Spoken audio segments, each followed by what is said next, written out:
Hello दोस्तों, आपका हमारे YouTube channel UP board math में स्वागत है। तो आज की क्लास में हम पढ़ने वाले हैं संख्या पद्धति यानी कि नंबर सिस्टम। तो चलिए आज की क्लास शुरू करते हैं।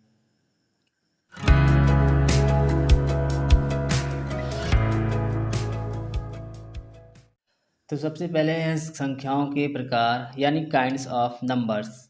पहले पॉइंट है हमारी प्राकृतिक संख्याएं यानी कि नेचुरल नंबर्स।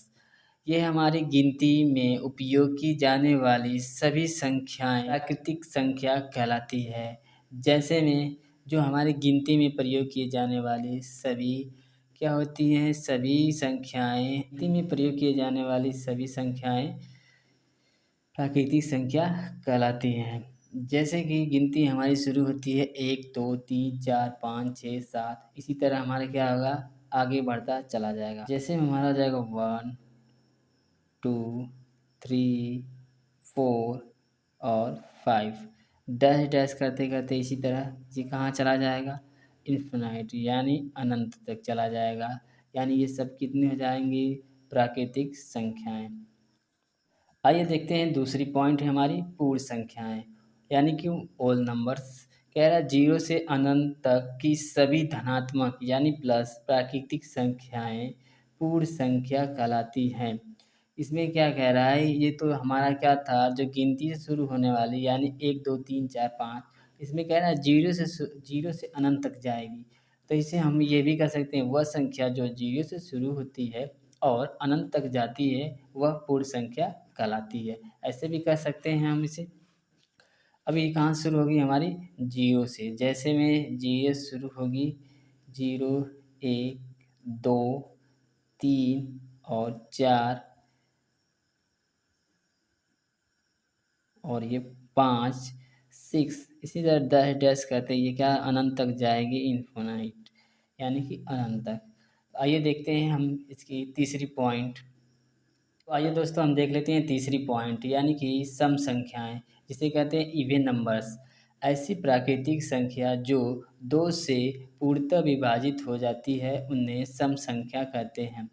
अब सम संख्याएं यानी 2 से क्या हो जाए, पूरी की पूरी कट जाए, उसे क्या कहेंगे हम, सम संख्या कहेंगे। जैसे में 2 4 6 8 10 और 12 और 14 और 16, इसी तरह डैश डैश करते हमारा आगे चला जाएगा।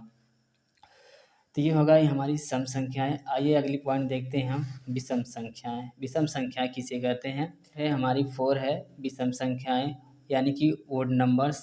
ऐसी प्राकृतिक संख्या जो 2 से पूर्णतः से विभाजित न हो उन्हें विषम संख्या कहते हैं।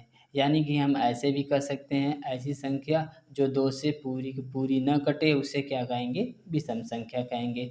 जैसे कि 2 से क्या नहीं कटेगा, 3 नहीं कटेगा, और इसके बाद 5, इसके बाद 7, इसके बाद 9, इसके बाद 11, इसी तरह क्या होगा, डैश चलते चलते क्या आ जाएगा, आगे चला जाएगा।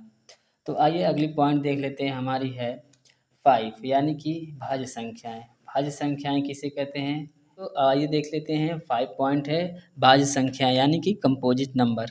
ऐसी प्राकृतिक संख्या जो स्वयं यानी कि खुद से और एक से विभाजित होने के बाद यानी अतिरिक्त कम से कम किसी एक अन्य संख्या से विभाजित हो उन्हें भाज्य संख्या कहते हैं। ऐसी प्राकृतिक संख्या जो स्वयं यानी खुद से कटे और एक से कटे और कम से कम एक संख्या और कटे, एक संख्या और से कटे, यानी कि ऐसी संख्या जो 3 संख्याओं से पूरी की पूरी कट जाए। अगर हम 1 को काटेंगे तो क्या होगा, तो ये 1 ही से कटेगा। 2 को काटेंगे तो 1 से कटेगा और 2 से कटेगा। अगर 3 को काटेंगे वो भी हमारा क्या होगा, 1 से कटेगा, 2 से नहीं कटेगा, 3 से कट जाएगा। ये भी दो, लेकिन 4 है हमारी, जो 4 है 4, जो हमारी 4 संख्या है यानी कि 1 से कटेगी, 2 से कटेगी और खुद से कटेगी। यानी कि हमारी भाज्य संख्या और एक ऐसी संख्या है जो कि 1 से और 2 से और खुद से यानी 4 से कट जाएगी। और हमारी दूसरी इसी तरह हो जाएगी 5 नहीं कटेगा क्योंकि 1 से कटेगा और 5 से कटेगा, 2 ही संख्या से कटेगा, 2 संख्या के बाद तीसरी संख्या से भी कटना चाहिए। तो 6 से हमारा ये कटेगा 1 से और 2 से, 3 से और किससे 6 से, यानी कि ये क्या हो जाएगा 4 संख्याओं से कट रहा है। तो हमको क्या चाहिए कम से कम एक संख्या और कटना चाहिए, 2 संख्या के बाद कम से कम एक संख्या और कटना चाहिए। ठीक है, तो इसी तरह ये हो जाएगा, आगे चलेंगे 8 हो जाएगा, 9 हो जाएगा और ये तुम्हारा हो जाएगा 10, इसी तरह डैश डैश करते करते इसी तरह संख्या ये आगे बढ़ती चली जाएगी। तो चलिए चलते हैं अब अगली पॉइंट पर।